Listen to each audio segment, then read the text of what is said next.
Hey everybody, Kyle Sasser here, and it's everybody's favorite time of the month. That's right, real estate market statistics times.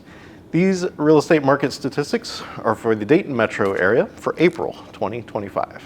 So if you watch last month's videos, you know that I've been kind of moving the studio around, and honestly, it's kind of been a long plan of mine just to kind of showcase different spots and unique areas that I find interesting and pretty. Obviously, this is an absolutely gargantuan fireplace setup here. And so we're at the Engineers Club of Dayton. We'll throw some B-roll in here so you can see what the entire room looks like. There's lots of very old school animal heads around the coffered ceilings. It's a beautiful room.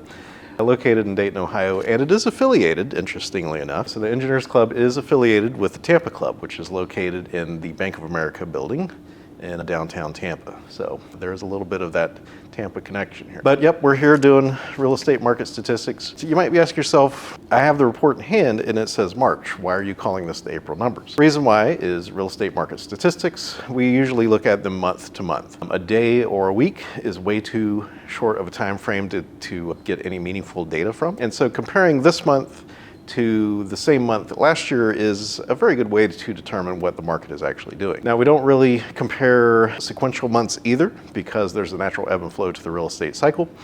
A lot of times it'll follow either the seasons. Wintertime is notoriously pretty slow, or schools, whenever schools are letting out or starting up, the number of home sales increases and decreases accordingly. So we're comparing March because that is the most recent complete month that we have. And we're comparing March 2025 to March 2024 because that is about the only way to get the full picture. I have been keeping a little bit more of an eye on the month to month things, looking at like what's happened in January, February, March. The reason why is because the market's been a little more volatile. There's been a lot more swings than usual. I have been keeping an eye more on the month to month, but again, primarily speaking, we do look and compare March 2025 to March 2024. Now, if you remember back to your math classes, you would remember mean, median, or mode, or average and median is kind of the main one too that you talk about. So average is something that everyone kind of can think of in their mind. You would take 5 houses, you would add up the price of those houses, you would divide it by 5, and that will give you the average sales price. Median sales price is a little different though. Median sales price would be, let's say you have 100 homes that have sold. The median is the point at which there is the same number of homes above that price point as below that price point. So basically, it is more of the midpoint of the market. I typically pay more attention to the median sales price, and the reason why is because a large number of very inexpensive homes, or if a significantly expensive home sells, so if you have a home that sells for $15 million, that's really going to move the average sales price around. But on the median sales price, it does not move it around because it is just one data point. So like I said, I pay a little bit more attention to the median sales price. All right, so let's dive into these real estate market statistics for Dayton. So total number of closed sales was down 8.4% from 1,026 homes to 940 homes. Median sales price was up 4.4% from $229,950 in March 2024 to $240,000 in March 2025. Median percent of original list price dropped a little bit. So what this is basically whenever a house initially gets listed, there is that first asking price. This metric tracks how far above or below that asking price, the eventual sale was. And in this case, that dropped 0.5% to 97.9%. Also, just so you know, the normal state of the market is not 100% of asking price. That is basically unsustainable market, which is what 2021, 2022 was. That being 97.9% just indicates that the market is a little calmer than it has been. Median time to sale was up 6.3% from 48 days to 51 days. Now, this one, I do a little bit of mental calculation on this. I would much prefer to have the median time to contract metric. Fortunately, the Dayton MLS does not give me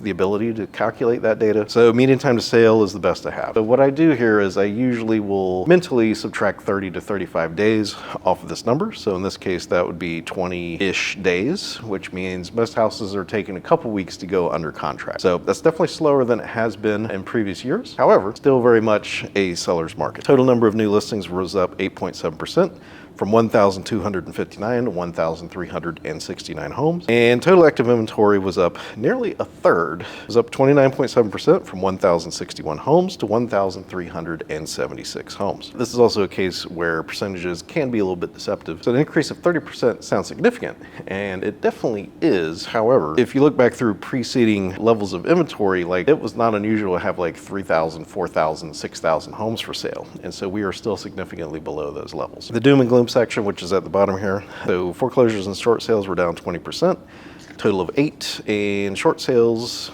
was a 100% decrease, total of 0. I do like to break things down by the different price categories because the honest truth is, $1 million house sells in a little bit different time frame than a $300,000 house. It's not like there's a big difference in the transaction or the marketing or anything like that. The main difference is the buyer pool for $1 million house is significantly smaller. Higher price homes typically take a little bit longer to sell. Also, if you want a copy of this report, you can get that in the link in the description below. So, median time to sale by price. I tend not to go over each and every one of these. I just kind of try to hit the high points. So 150 to 200,000 was up 7%.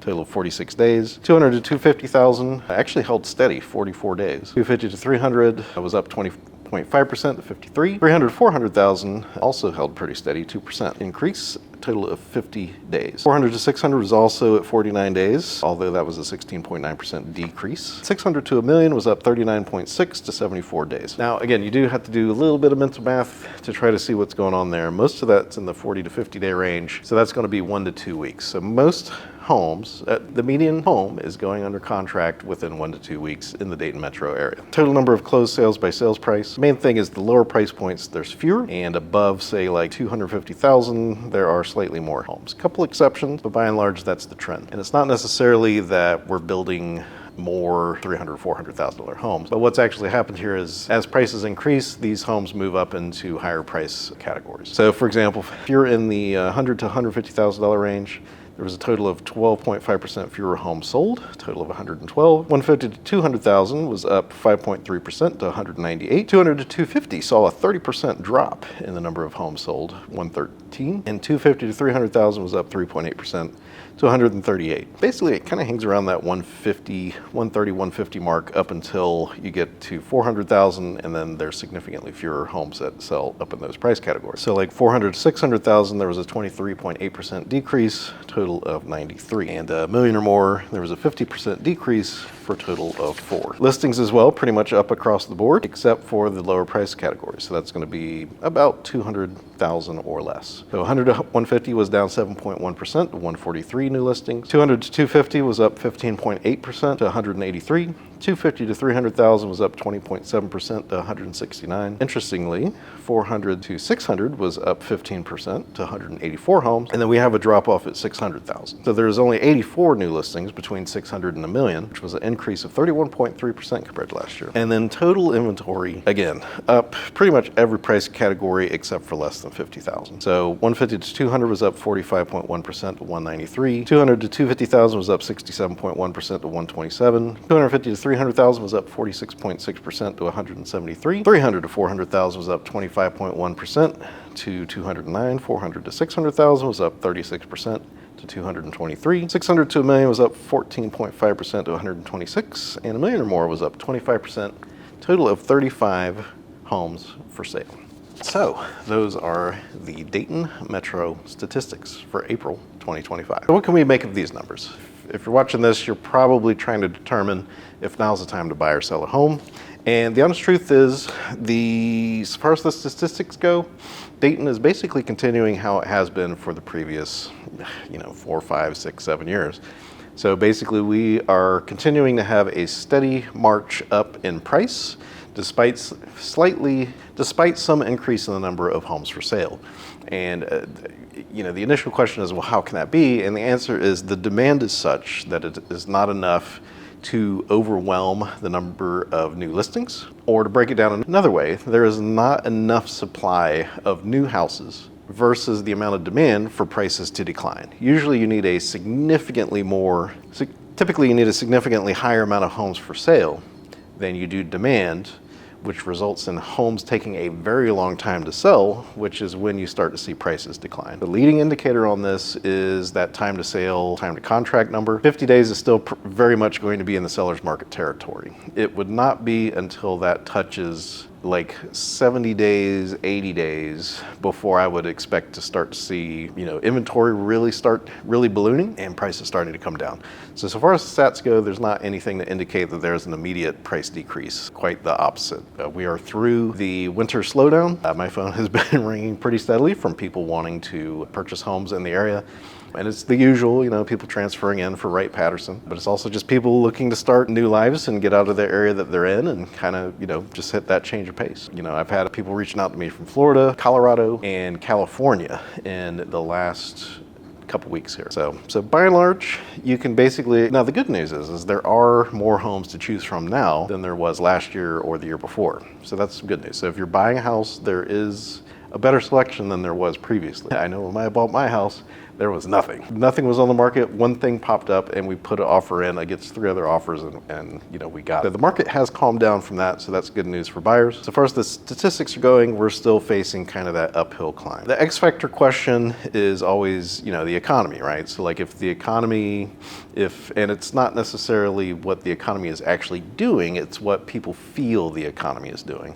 So, that consumer sentiment, home buyer sentiment is 100% a thing, and that has kind of whipsawed back and forth with some of the economic changes that have come through. But by and large, the overall trend in Dayton, which is not very many homes for sale, still a pretty good amount of demand, and prices slightly increasing, is going to hold for the foreseeable future. So thank you so much for tuning in for these market statistics for Dayton, Ohio for April 2025. If you're looking for your own amazing home in the area, I would love to help you out. You can reach me at 937-907-6777, or I actually have a link to my calendar down below. You can book a chat at the time that works best for you. And so far as like areas that I cover, it's basic, the way I quickly describe it is Piqua to Springboro and West Alexandria to Springfield. I cover that entire area. So, and a little bit of Cincinnati if you're looking at Cincinnati. But yeah, if you have any questions about those areas, feel free. You can leave a comment here. You can reach me via text or phone or schedule a chat. Thank you so much again for tuning in. My name is Kyle Sasser, and I'll talk to you soon.